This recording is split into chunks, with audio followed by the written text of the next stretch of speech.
Good morning. Hello. Let me get into a decent position. Hi, I'm Allison, and I help people stay accountable to their health and fitness goals, and I help other people help people do the same. You probably are used to me in wet hair right after a workout, but today I had to get ready, so here I am. I actually do,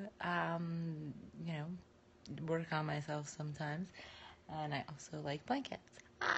So this morning we're talking about measuring your success. Now, it's said that what you measure, you can manage. So if you don't have a way to measure what you're doing, then how are you going to know, A, if you're doing it, and B, if you're progressing? So this works for no matter what your goal is, but any goal you have, you want to know a way that you can manage it or measure it. I'm sorry, get my M words confused. So how are you going to measure what you're doing?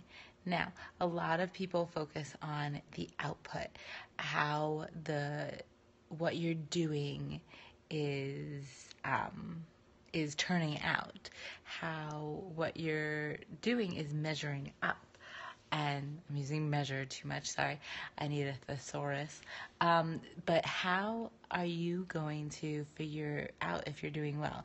And yes, your outcome is your reason for doing things, right? But that's not going to really get you anywhere. You can't control outcomes. What you can control is the inputs to get those outputs. So first step is to figure out what you have to do to get what you want, what your goal is, what will determine success. That might mean that you have to start with defining what success means, but then you have to figure out what goes into that. So these are the things that you can control, and these are the things you want to manage. So say that you're starting a new workout plan and you want to lose weight, and I hate to use the scale as a measurement tool. It's one of many tools available, and it's probably one of the most unpredictable, most uncontrollable ways to measure success I've ever heard of. So if your goal is weight loss, and this is completely getting off track, but if your goal is weight loss, maybe try fitting into a certain pair of pants or taking pictures and measurements, because those things are much more controllable, they're going to show your the result of your inputs better. Especially for women, your weight is going to fluctuate with your cycle, and it's not in your control. You can't control your hormones much as you may try. So back to measurements. But you want to those aren't the things you can necessarily control. You can't control how your body reacts, just as you can't if you're in some sort of sales or marketing and that's what your goal is. You can't control what people do. You can control what you do. So you want to track your inputs and measure how you're doing on those, how you're measuring up on those.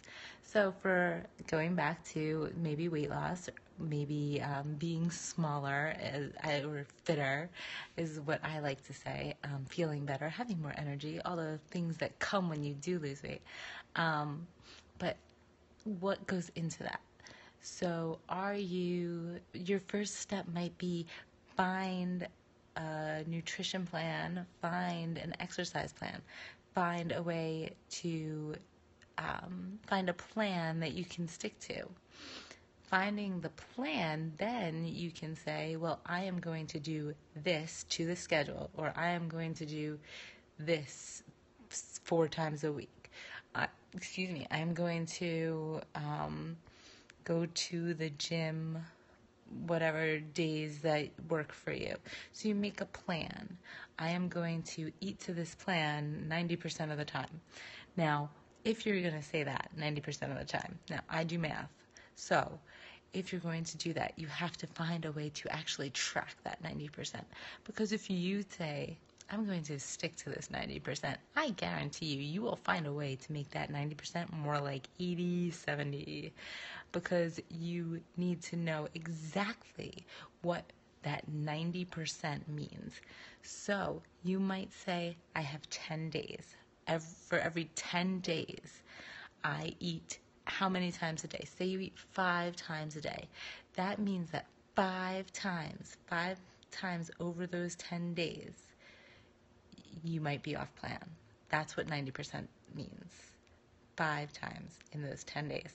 So you might want to use something, and it's easy with 10 days because it works well with percentages because they're easy division.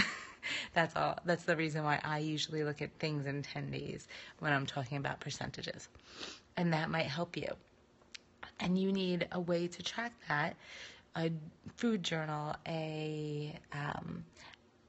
just a piece of paper, or a lot of people like Google Docs because you can access it on your phone and on your computer from anywhere.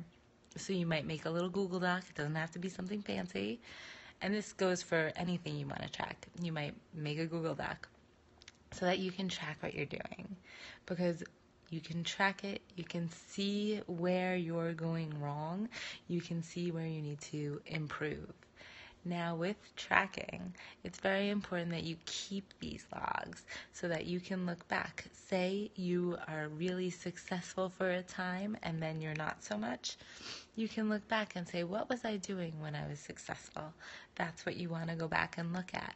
You can adjust from there, knowing what you're doing now. Maybe things have gotten super easy and you're not going forward in whatever your goal is. It might be time to add things to your tracking that you want to track. You might want to add a workout. You might want to tighten up your food plan or find a new one. Sometimes, some people really like new things. Some people really like to keep similar things and improve upon them. So you might want to, sticking with the food and exercise, and you can take this for anything, any goal you're doing though. I'm just using this as an example. You might be a person that needs a totally new plan to motivate you to get back on track. Or you might need to be a person who says, I really like this. This really works well for me in my life, but I'm going to clean it up and I am going to take out my coffee creamer, or I'm going to drink more water, or I'm going to take an 80% and make it a 90%, or I'm going to skip, and this is the same as cleaning it up, skip any processed foods. So you might be able to look back and see where you can make those adjustments.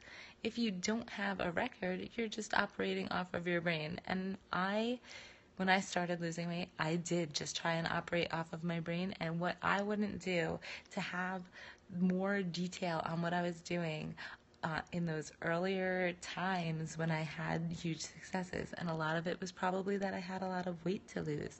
If you don't know me, I've lost, at my lowest, right now I'm pregnant, so I'm on my way up, but at my lowest, before any children, I had lost 58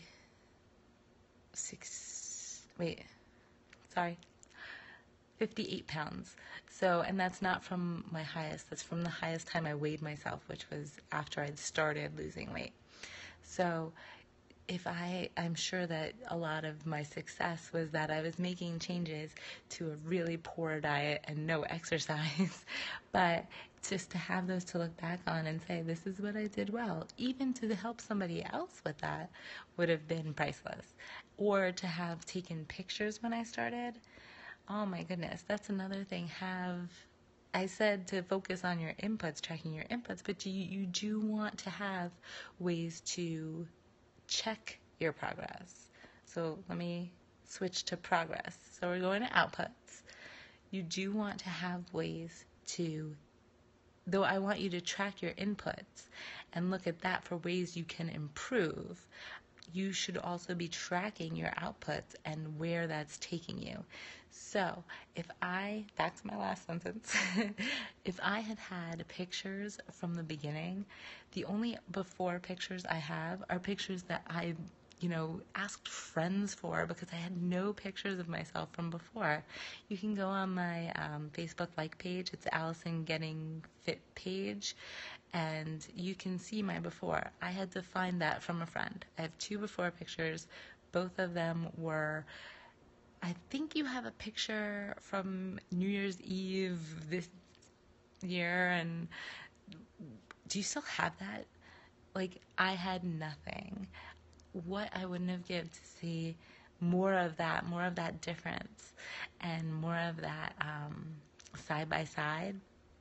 So when you are starting off trying to do whatever your goal is, figure out how you're going to tell if you're successful. That was my step 1 at the beginning.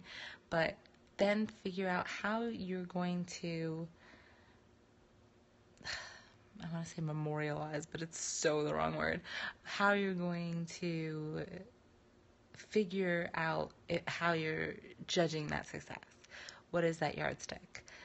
And so that you can take that snapshot, and it might not be a picture, I'm just using snapshot as point in time. Take that snapshot of how you're doing it one time and look at it as to how you're doing another time. So, what you can measure, you can manage. And what you can measure best is your inputs. Focus on what you can control and focus on how you can do that better. And make sure that you have a record of those things that you're doing so that you can use it over time to create the outputs. All right? So go create outputs. If you have a question or just want to check some more things out, maybe you want to see just what goes on my Facebook page. I'm looking at my computer like you can see it. It's not even up on my Facebook page, but if you want to check out that there, I'd love to hear from you. It's Allison Getting Fit page, and I hope that you have a fantastic day.